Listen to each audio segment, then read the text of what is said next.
Hi friends, HSC physical സയൻസിലെ particle dynamics എന്ന ടോപ്പിക്കിലെ മൂന്നാമത്തെ ക്ലാസ്സാണ് നമ്മൾ ഇന്ന് എടുക്കുന്നത്.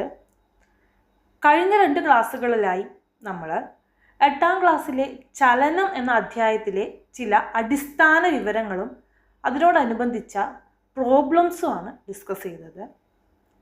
ഇനി നമ്മൾ പഠിക്കാൻ പോകുന്നത് 9ാം ക്ലാസ്സിലെ ചലന സമവാക്യങ്ങൾ എന്ന പാഠഭാഗത്തിലെ ചില അടിസ്ഥാന വിവരങ്ങളാണ്. ഇന്നത്തെ ക്ലാസ്സിൽ നമ്മൾ പഠിക്കാൻ പോകുന്നത് വ്യത്യസ്ത തരം ഗ്രാഫുകളെ പറ്റിയാണ്. ആദ്യമായിട്ട് നമ്മൾ പഠിക്കാൻ പോകുന്നത് സ്ഥാന സമയ ഗ്രാഫിനെ പറ്റിയാണ്, അഥവാ പൊസിഷൻ ടൈം ഗ്രാഫിനെ പറ്റിയാണ്. എന്താണ് സ്ഥാന സമയ ഗ്രാഫ്? എക്സ് അക്ഷത്തിൽ സമയവും വൈ അക്ഷത്തിൽ സ്ഥാനവും രേഖപ്പെടുത്തി ഉപയോഗിക്കുന്ന ഗ്രാഫിനെയാണ് സ്ഥാന സമയ ഗ്രാഫ് എന്ന് പറയുന്നത്. ഒരു നിശ്ചലാവസ്ഥയിലുള്ള വസ്തുവിൻ്റെ സ്ഥാന സമയ ഗ്രാഫ് എങ്ങനെയായിരിക്കും? ഒരു വസ്തു നിശ്ചലാവസ്ഥയിലാണ് എന്ന് പറയണമെങ്കിൽ സമയത്തിനനുസരിച്ച് അതിൻ്റെ പൊസിഷനിൽ മാറ്റം ഉണ്ടാവാൻ പാടില്ല, അല്ലേ?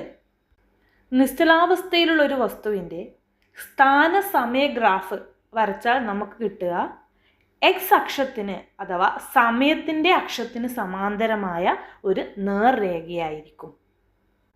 അതായത് നിശ്ചലാവസ്ഥയുള്ള വസ്തുവിൻ്റെ സ്ഥാന സമയ ഗ്രാഫ് എക്സ് അക്ഷത്തിന് സമാന്തരമായ ഒരു നേർരേഖ ആയിരിക്കും. അടുത്തത് സമചലനത്തിലുള്ള ഒരു വസ്തുവിൻ്റെ സ്ഥാന സമയ ഗ്രാഫ് എങ്ങനെയായിരിക്കും? എന്താണ് സമചലനം? ഒരു വസ്തുവിൻ്റെ സ്ഥാനാന്തരം തുല്യ സമയ ഇടവേളകളിൽ തുല്യമായിരിക്കുന്ന തരത്തിലുള്ള ചലനത്തെയാണ് നമ്മൾ എന്ത് പറയുക? സമചലനം എന്ന് പറയുക. സമചലനത്തിലുള്ള ഒരു വസ്തുവിൻ്റെ സ്ഥാന സമയ ഗ്രാഫ് വരച്ചാൽ നമുക്ക് കിട്ടുക സമയത്തിൻ്റെ അക്ഷത്തിലേക്ക് ചെരിവുള്ള ഒരു നേർരേഖയാണ്. അതുപോലെ തന്നെ സമചലനത്തിലുള്ള ഒരു വസ്തുവിൻ്റെ സ്ഥാന സമയ ഗ്രാഫിൻ്റെ ചരിവ്, അതായത് സ്ലോപ്പ്, ചിത്രത്തിൽ നിന്ന് വ്യക്തമാണ്. Slope delta x by delta t ആണ്. എന്താണ് delta x by delta t? അത് പ്രവേഗമാണല്ലേ.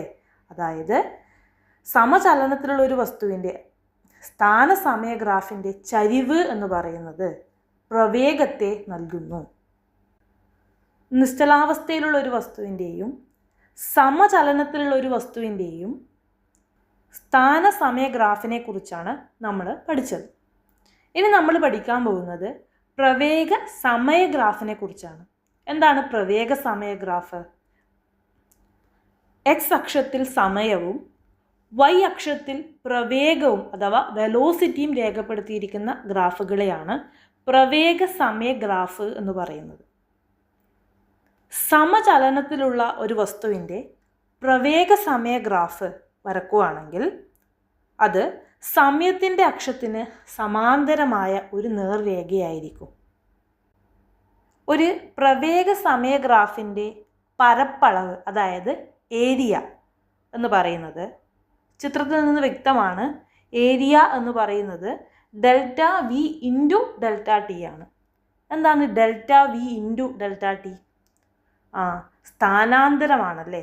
അതായത് ഒരു പ്രവേഗ സമയ ഗ്രാഫിൻ്റെ പരപ്പളവ് എന്ന് പറയുന്നത് നിശ്ചിത ഇടവേളകൾക്കിടയിൽ വസ്തുവിനുണ്ടാകുന്ന സ്ഥാനാന്തരത്തിൻ്റെ അളവിന് തുല്യമായിരിക്കും എന്നുള്ളതാണ്. അടുത്തതായി സമത്വരണമുള്ള ഒരു വസ്തുവിൻ്റെ പ്രവേഗ സമയ ഗ്രാഫ് വരക്കുകയാണെങ്കിൽ നമുക്ക് ലഭിക്കുക സമയത്തിൻ്റെ അക്ഷത്തിലേക്ക് ചരിവുള്ള ഒരു നേർരേഖയായിരിക്കും. പ്രവേഗ സമയ ഗ്രാഫിൻ്റെ ചരിവ്, അതായത് സ്ലോപ്പ്, ത്വരണത്തെ നൽകുന്നു. നമ്മൾ ഇന്ന് പഠിച്ചത് സ്ഥാന സമയ ഗ്രാഫിനെ പറ്റിയും പ്രവേഗ സമയ ഗ്രാഫിനെ പറ്റിയുമാണ്. നിശ്ചലാവസ്ഥയിലുള്ള വസ്തുവിൻ്റെ സ്ഥാന സമയ ഗ്രാഫ് എക്സ് അക്ഷത്തിന് സമാന്തരമായ ഒരു നേർരേഖയായിരിക്കും. അതുപോലെ സമചലനത്തിലുള്ള ഒരു വസ്തുവിൻ്റെ സ്ഥാന സമയ ഗ്രാഫ് സമയത്തിൻ്റെ അക്ഷത്തിലേക്ക് ചെരിവുള്ള ഒരു നേർരേഖയാണ്.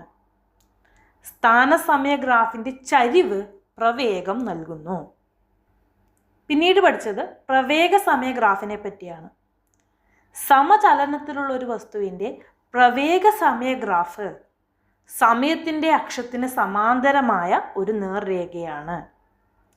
സമത്വരണമുള്ള ഒരു വസ്തുവിൻ്റെ പ്രവേഗ സമയ ഗ്രാഫ് എന്ന് പറയുന്നത് സമയത്തിൻ്റെ അക്ഷത്തിലേക്ക് ചരിവുള്ള ഒരു നേർരേഖ ആയിരിക്കും. പ്രവേഗ സമയ ഗ്രാഫിൻ്റെ ചരിവ് ത്വരണത്തെ നൽകുന്നു.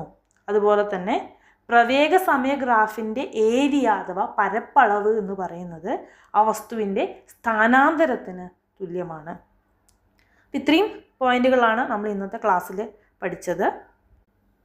അടുത്ത ക്ലാസ്സിൽ നമ്മൾ ഡിസ്കസ് ചെയ്യുന്നത് ചലന സമവാക്യങ്ങളെക്കുറിച്ചാണ്.